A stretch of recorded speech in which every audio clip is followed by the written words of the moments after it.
Ngapain sih sekolah tinggi-tinggi? Ujung-ujungnya kan di dapur juga. Pernah dengar kalimat kayak gitu? Pertanyaan yang seolah-olah meremehkan banget nilai pendidikan buat perempuan. Nah, hari ini kita bakal bongkar total anggapan itu dan kita lihat bareng-bareng kenapa pendidikan itu justru investasi yang paling tak ternilai yang gunanya jauh melampaui urusan karir. Nah, ini dia nih pertanyaan sinisnya. Mungkin ya beberapa dari kita pernah deh mendengarnya, entah dari siapa. Seakan-akan pernikahan itu jadi garis finish dari semua mimpi dan ambisi seorang perempuan. Tapi ternyata ada loh jawaban yang kuat banget buat pertanyaan ini. Dan kita bakal nemuin jawabannya lewat perjalanan yang luar biasa inspiratif dari Xaviera Putri. Oke, untuk bisa memahami jawabannya, kita perlu mundur sedikit nih. Kita lihat dulu perjalanannya. Kita mulai dari pengalamannya dia menempuh pendidikan di Korea. Karena disinilah fondasi cara pandangnya itu terbentuk. Perjalanan akademis seorang Xaviera itu bukan jalan yang mulus dan gampang loh. Dari kecil, dia udah biasa banget ikut kompetisi matematika. Lanjut, dia masuk ke SMA Sains yang super kompetitif di Korea. Dan puncaknya, dia ngambil 2 jurusan sekaligus di universitas. Ini semua jadi bukti dedikasi dan kecerdasan yang benar-benar luar biasa. Penting nih buat kita tahu konteksnya. Korea itu kan terkenal banget sama sistem pendidikannya yang tekanannya tinggi. Coba deh bayangin, kamu ada di lingkungan di mana semua orang itu jenius dan pekerja keras. Nah, itulah tekanan yang dihadapi Xaviera setiap harinya. Jadi, perjalanannya bukan cuma soal adu pinter, tapi ini soal adu tahan banting. Jadi, pertanyaannya, gimana caranya dia bisa bertahan dan bahkan berhasil? Kuncinya ternyata bukan cuma soal kecerdasan. Ada sesuatu yang jauh lebih mendasar yang dia bangun di dalam dirinya. Sebuah pola pikir yang dia sebut sebagai mental baja. Oke, jadi apa sih sebenarnya mental baja ini?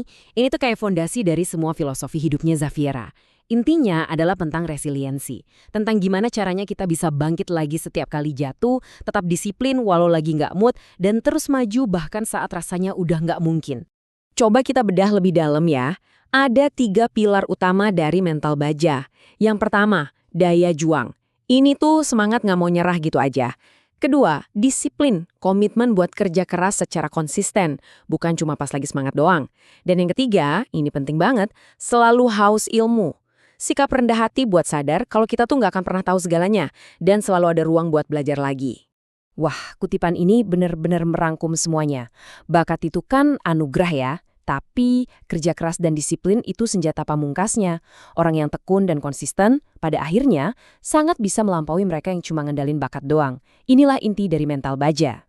Nah, sekarang kita masuk ke bagian inti dari argumennya. Gimana kalau kita coba lihat, pendidikan itu bukan sebagai sebuah biaya, tapi sebagai sebuah warisan yang paling berharga?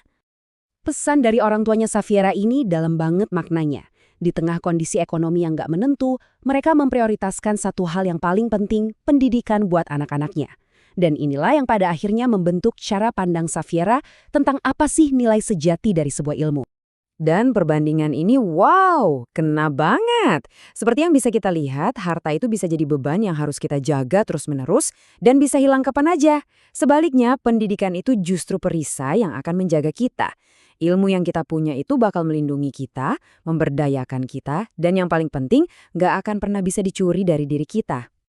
Oke, sekarang mari kita kembali ke pertanyaan sinis yang ada di awal tadi. Dengan semua bekal perjalanan yang tangguh, mental baja, dan pemahaman tentang pendidikan sebagai warisan, kita akhirnya siap untuk menjawab pertanyaan itu dengan telak. Jadi, ini dia poin utamanya, pendidikan itu bukan cuma soal ngejar selembar kertas ijazah. Prosesnya, gimana kita hadapi tantangan, membangun disiplin, belajar mecahin masalah, itulah yang sesungguhnya membentuk kita jadi manusia. Karakter kita itu ditempa di sepanjang perjalanan itu. Lantas buat apa semua perjuangan ini? Nah, pertama dan yang paling penting, pendidikan itu mempersiapkan seorang perempuan untuk menjadi madrasah pertama bagi anak-anaknya kelak.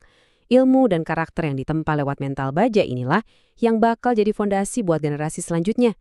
Selain itu, pendidikan juga membangun ketangguhan pribadi, membantu dia memilih pasangan hidup yang setara, dan tentunya untuk memenuhi hakikat kita sebagai manusia yang harus terus belajar. Dan kutipan ini benar-benar menyimpulkan semuanya. Jadi, kalau kita bicara soal pendidikan perempuan, kita sebenarnya lagi bicara soal investasi langsung untuk masa depan. Ibu yang cerdas dan berkarakter, kemungkinan besar akan melahirkan generasi yang cerdas dan berkarakter juga.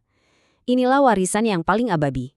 Pada akhirnya, pendidikan itu ya tentang membangun diri kita sendiri, bukan cuma buat karir atau status, tapi untuk menjadi versi terbaik dari diri kita, baik untuk diri sendiri maupun untuk generasi yang akan kita besarkan nanti. Jadi pertanyaannya sekarang kembali ke kita masing-masing, versi terbaik seperti apa yang ingin kita bangun?